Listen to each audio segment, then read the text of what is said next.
আর কতদিন বিনামূল্যে সামগ্রী মিলবে রেশন কার্ডে? প্রকাশ্যে এলো শেষ তারিখ।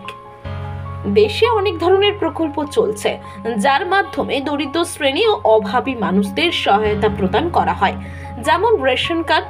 এই রেশন কার্ডের সঙ্গে সাধারণ দরিদ্র ঘরের মানুষের জীবন ওতপ্রোতভাবে জড়িয়ে রয়েছে। এই রেশন কার্ড ছাড়া কিছু শ্রেণীর মানুষের জীবন এক প্রকার অচল।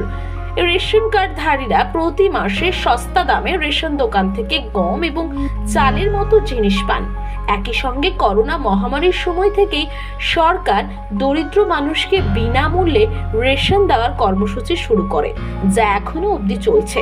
কেন্দ্রীয় ও রাজ্য সরকারের কাছ থেকে বিনামূল্যে রেশন সুবিধা পাওয়া যায়।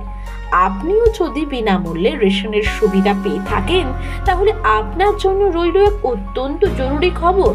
এই রেশন কার্ডে বিশেষ করে যারা বিনামূল্যে রেশন পেয়ে থাকেন, তাদের জন্য বিরাট সিদ্ধান্ত নিয়েছে কেন্দ্রের মোদী সরকার, যে সম্পর্কে আপনারও জেনে রাখা জরুরি। সম্প্রতি এবার বিনামূল্যে রেশন প্রদান করা নিয়েও দরিদ্র মানুষের মুখে হাসি ফোটা চলেছে কেন্দ্র বলে খবর। আপনিও যদি পশ্চিমবঙ্গের বাসিন্দা হয়ে থাকেন, তাহলে আপনার জন্য রয়েছে চমকে দেওয়ার মতো খবর।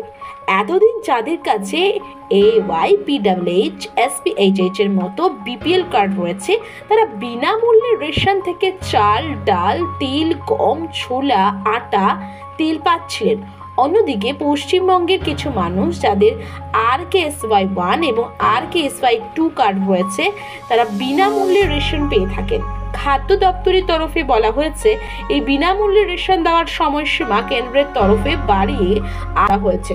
যথাক্রমে অর্থাৎ চলতি বছরের ডিসেম্বর মাস অবধি মানুষ বিনামূল্যে রেশন পেয়ে যাবেন।